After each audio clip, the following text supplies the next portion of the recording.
오늘 함께 보실 말씀은 누가복음 14장 15절부터 24절까지 말씀입니다. 누가복음 14장 15절부터 24절까지 말씀 한 절씩 교독하겠습니다.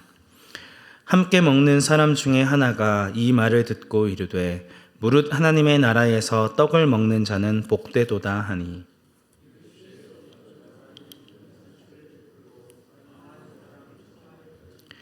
장치할 시각에 그 청하였던 자들에게 종을 보내어 이르되 오소서 모든 것이 준비되었나이다 하매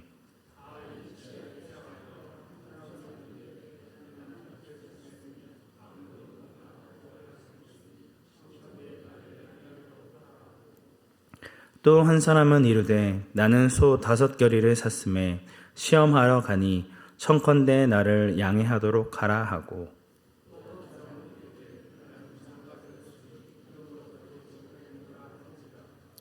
종이 돌아와 주인에게 그대로 고하니 이에 집주인이 노하여 그 종에게 이르되 빨리 시내의 거리와 골목으로 나가서 가난한 자들과 몸 불편한 자들과 맹인들과 저는 자들을 데려오라 하니라.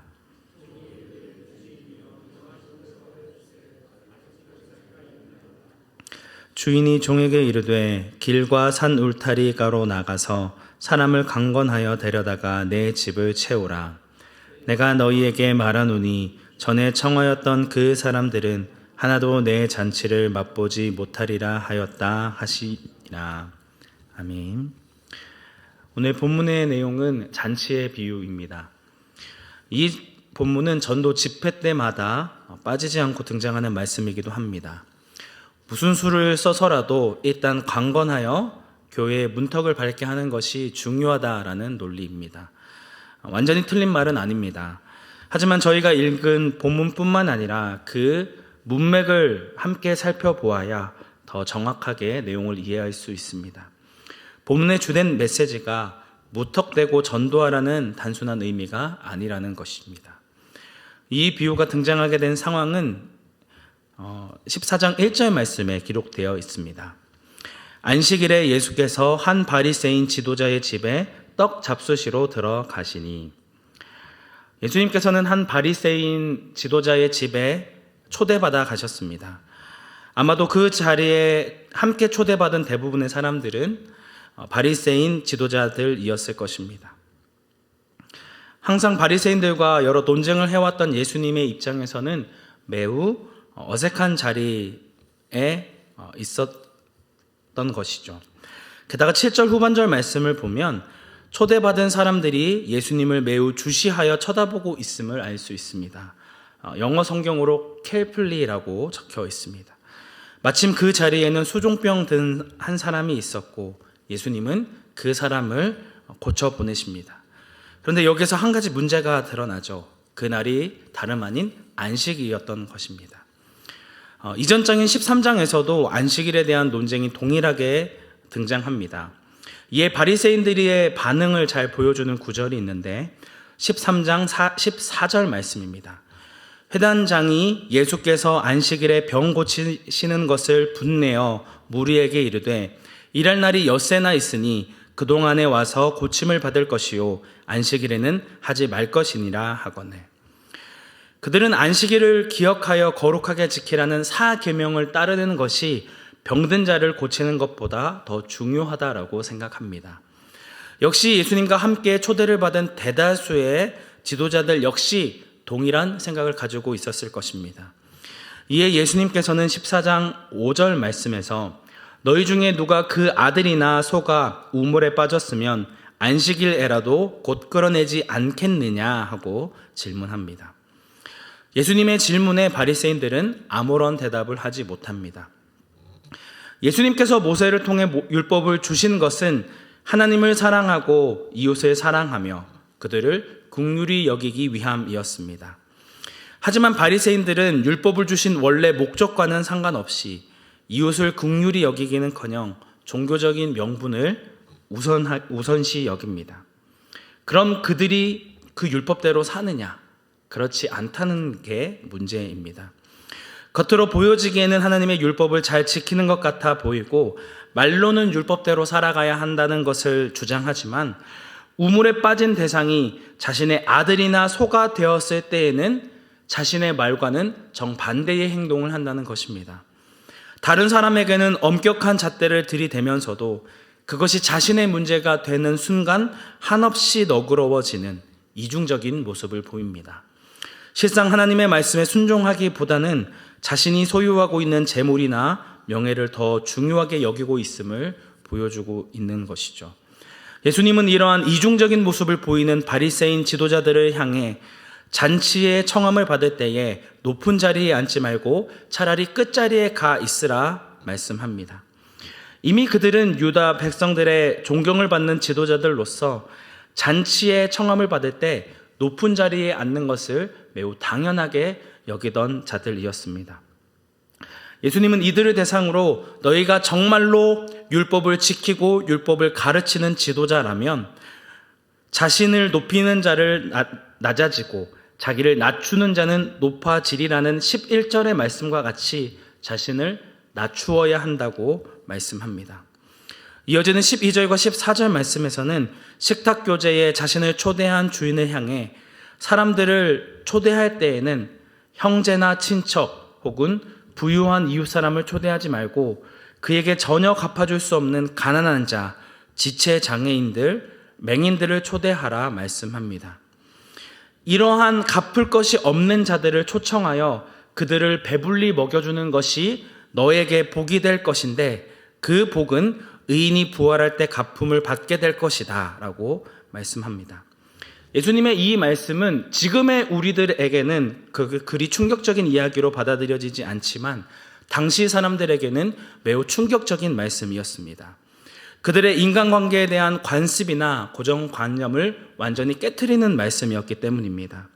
당시 어떤 사람을 식사 자리에 초대한다는 것은 단순히 굶주림을 채우기 위한 수단이 아닌 초대한 주인과 초대받은 사람이 서로 비슷한 신분과 지위가 있다는 것을 인정하는 사회적인 교제의 행위였기 때문입니다.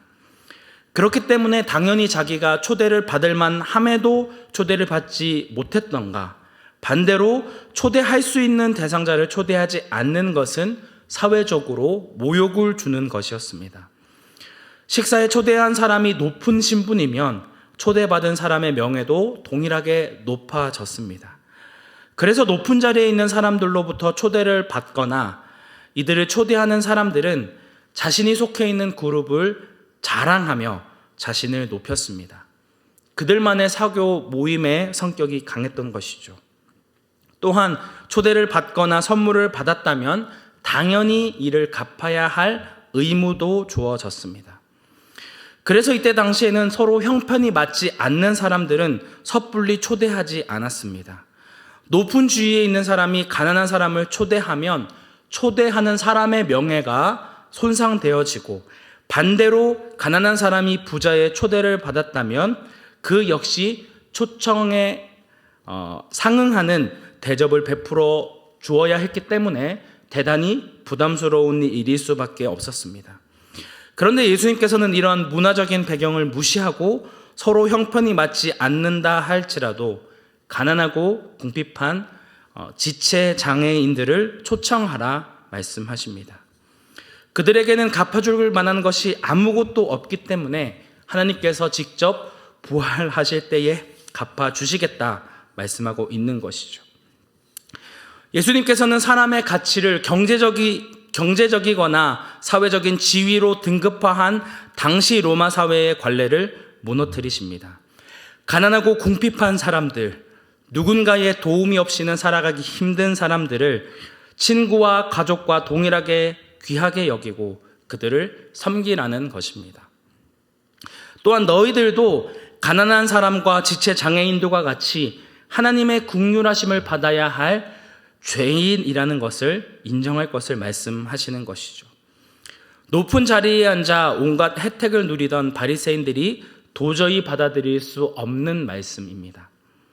반면 예수님께서는 아무런 거리낌 없이 누군가의 도움이 필요한 수많은 환자들과 세리들 그리고 죄인들과 함께 식탁 교제를 나누십니다. 말로만 하나님의 말씀에 순종하실 것을 가르치신 것이 아니라 자신의 삶을 통해 도저히 갚을 수 없는 자들을 긍휼히 여기시고 은혜 받을 만한 자격이 전혀 없는 자들을 은혜 가운데 부르셨다는 것입니다. 여기에서 예수님의 불편한 말을 들은 한 사람이 이와 같이 이야기합니다. 오늘 본문 15절의 말씀입니다. 함께 먹는 사람 중에 하나가 이 말을 듣고 이르되 무릇 하나님의 나라에서 떡을 먹는 자는 복되도다 하니. 문맥을 따지지 않고 이 말씀만 보면 매우 선한 말씀이고 옳은 말씀입니다. 하나님의 나라에 들어가는 것은 그 영혼이 구원을 받았다는 의미입니다. 한 영혼이 구원을 받는 것은 복 중에 복이요 세상 어떤 것과도 비교할 수 없이 값진 것이라는 것을 이야기하고 있습니다. 그런데 이 사람의 강조점은 하나님 나라에 들어갈 복된 사람은 가난하고 궁핍한 자들이 아닌 자신들이라는 데에 있습니다. 예수님의 말씀에 기분이 나쁘고 심기가 불편해져서 자신의 처지를 변명하고 있습니다. 가난하고 궁핍한 사람들과 함께 식사하는 것이 우리에게 복이 된다고요? 천만의 말씀. 우리는 하나님의 나라에서 잔치를 베풀 때 이미 그 자리에 있을 사람들입니다. 그런데 당신은 왜 자꾸 우리에게 부족함이 있다라고 얘기하고 잘못을 행한 것처럼 우리에게 이야기하고 있습니까? 라고 따지고 있는 것입니다.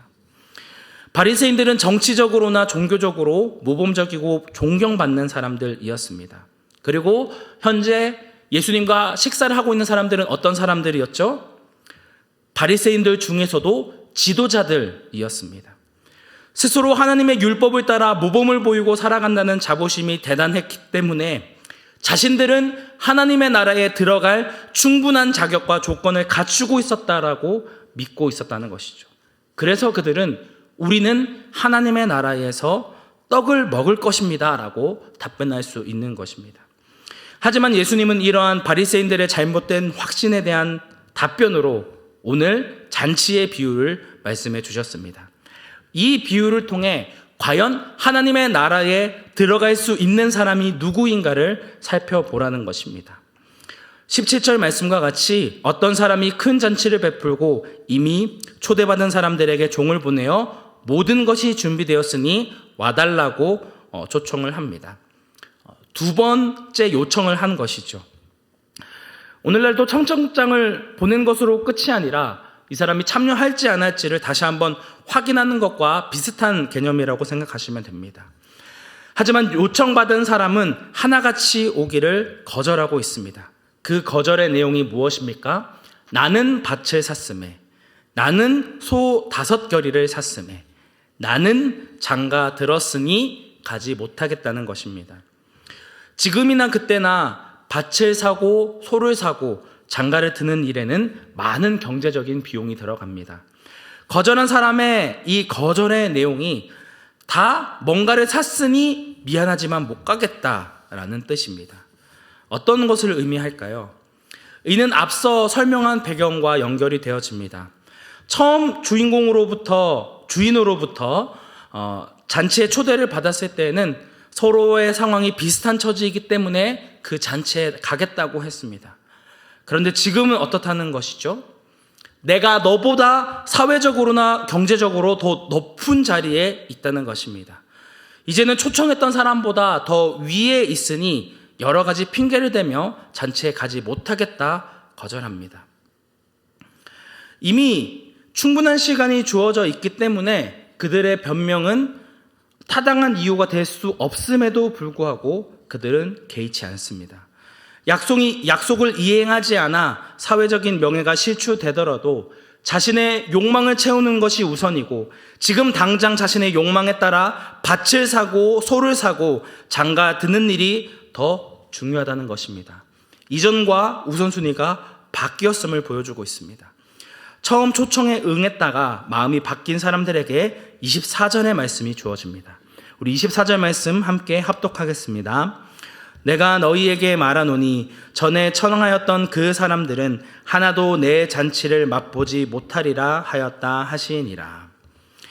예수님께서는 오늘 비유에 등장하는 주인의 입을 빌어 당시 현장에 있었던 바리새인 지도자들을 향해 경고하고 계십니다.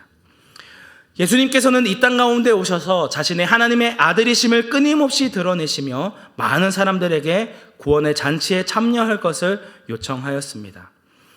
그러나 바리새인들과 같은 종교 지도자들은 사사건건 예수님과 논쟁하기를 그치지 않았고 예수님의 말씀을 우습게 여기고 귀 기울이지 않았습니다.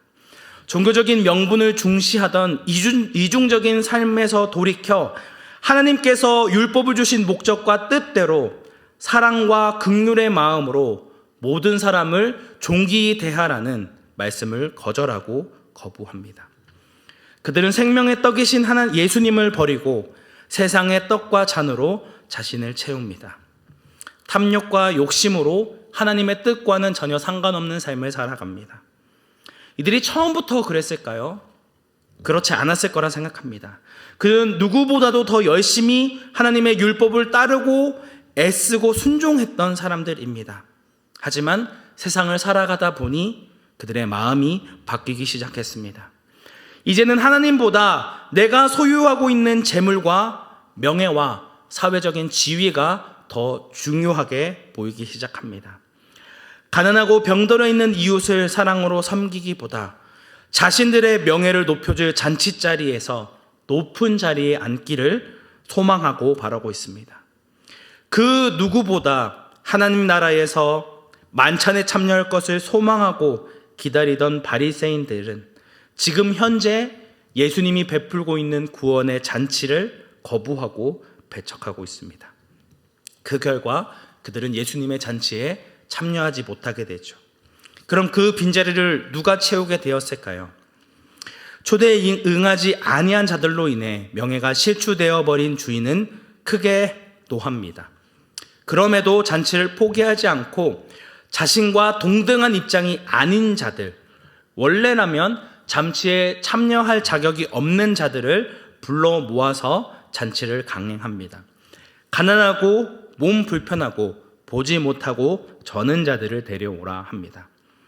그럼에도 여전히 자리가 있자 길가와 산 울타리가에 사는 사람들도 초대합니다. 이들은 도시 안에 살 수 없어서 추방당했던 사람들입니다. 이전이었다면 상상할 수도 없었던 자들이 잔치에 참여하게 되는 것이죠. 이스라엘 백성들의 불순종으로 말미암아 원래는 자격이 없었던 이방인들에게까지 그 구원의 은혜가 주어지게 됩니다. 먼저 된 자가 나중되고 나중된 자가 먼저 되는 반전이 일어나게 됩니다. 참으로 안타깝고 어리석은 모습이 아닌지 모릅니다. 그런데 이와 같은 바리새인의 모습이 오늘 우리의 모습은 아닙니까?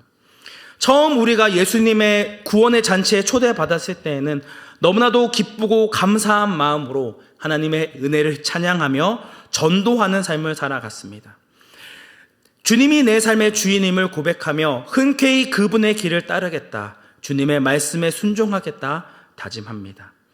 날마다 주님의 인도하심을 구하며 하나님과 함께 동행하는 것이 가장 가치 있는 것이고 주님께 예배하는 것이 내 삶의 최우선순위였습니다. 하지만 어느새인가부터 하나님보다 내가 소유하고 내가 관심 있는 것들의 시선을 빼앗기기 시작합니다. 삶의 우선순위가 하나님이 아닌 다른 것들로 바뀌게 되어진 것입니다. 예배를 소중하게 여기고 주님의 사랑과 은혜로 가득했던 우리의 마음이 세상의 것들로 채워지기 시작합니다. 하나님을 알지 못하는 자들을 불쌍히 여기고 종기 대했던 긍휼의 마음은 온데간데 없이 사라져버리고 어느덧 차디찬 율법의 잣대만이 남아 사람들을 쉽게 판단하게 됩니다. 나는 당연히 하나님의 나라에 들어갈 자격이 주어진 줄 알고 내가 생각하고 내가 판단하는 기준에 따라 사람들의 신앙을 정죄하고 판단하기 시작합니다. 그리고 하나님이 주신 은혜에 대한 합당한 반응 대신 무거운 의무만이 남습니다. 내가 얼마나 열심히 신앙생활 했는데 어떻게 나한테 이런 일이 생길 수 있는 것이지? 하나님이 살아계시기는 한 거야 라며 하나님에게 불평불만하고 있는 것이죠. 만약 이러한 모습이 우리 가운데 있다면 이것이야말로 예수님께서 오늘 본문에서 경고하고 있는 바리새인들의 모습이 아니겠습니까? 이 비유를 통해 예수님은 누가 마지막 날 하나님의 나라에 참여하게 될 복된 자들인지, 너희는 지금 내가 베풀고 있는 구원의 잔치에 동참하고 있는지를 질문하고 계십니다. 이전에 얼마나 많은 봉사를 했고 어떤 진한 성령의 체험을 했느냐보다 더 중요한 것은 지금 내가 하나님의 통치를 받고 있느냐, 누구보다 주님을 사랑하며 이웃을 사랑하는 삶을 살고 있느냐를 묻고 있습니다. 오늘 본문의 표현대로라면 사랑을 베풀 가치 없는 자들을 존귀히 여기며 그들에게 긍휼을 베풀고 있는가를 질문하고 있는 것입니다. 물론 내가 하나님을 사랑하고 이웃을 사랑하는 모습 때문에 하나님의 나라에 들어가는 것은 아닙니다.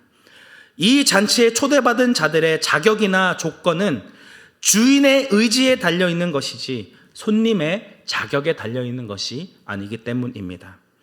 그럼에도 예수님이 베풀 구원의 잔치에 초대되어진 자들은 하나님이 주신 율법의 참된 의미를 알아 사랑하는 삶을 살아갑니다. 자신이 원래는 구원받을 만한 가치가 없는 자들, 영적으로 가난한 자였고 영적인 맹인이었으며 영적으로 건강하지 못했던 자임을 알기에 더욱 겸손히 주님의 은혜를 구하며 주님의 사랑을 알기를 간구하는 삶을 살아간다는 것입니다. 오늘 우리는 어떠한 삶을 살고 계십니까? 우리가 살아가고 있는 시대는 하나님께 감사할 줄 모르고 하나님이 베풀어 주신 은혜와 사랑의 가치를 전혀 느끼지 못하는 시대입니다. 예수님을 믿는다 고백하는 사람들조차도 세상에 대한 애착과 사랑을 포기하지 못하고 마음 가운데는 세상의 온갖 우상으로 가득한 탐욕적인 삶을 살아가고 있습니다.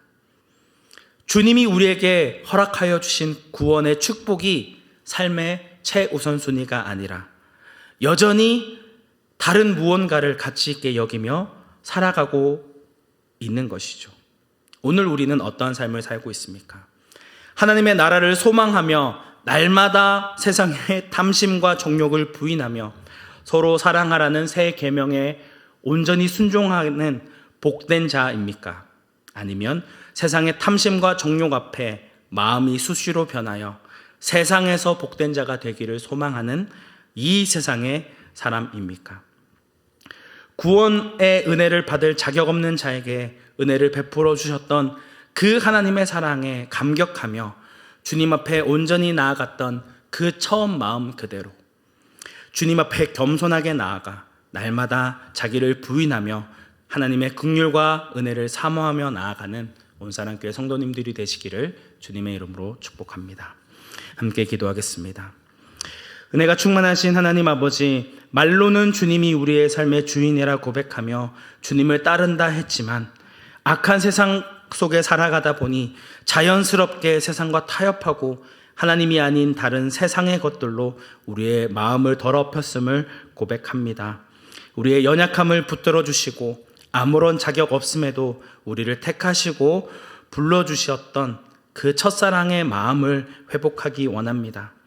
내게 아무것도 없어도 주님만 있으면 된다고 고백했던 그 기쁨을 다시 회복하기 원합니다. 주님만이 우리의 삶의 우선순위이며 주인이시라는 것을 잊지 않게 하여 주옵소서. 세상의 떡에 사로잡혀 생명의 떡이신 예수 그리스도를 버리는 일이 없도록 은혜 베풀어 주옵소서. 우리의 유일한 소망 되시는 예수님의 이름으로 기도드립니다. 아멘.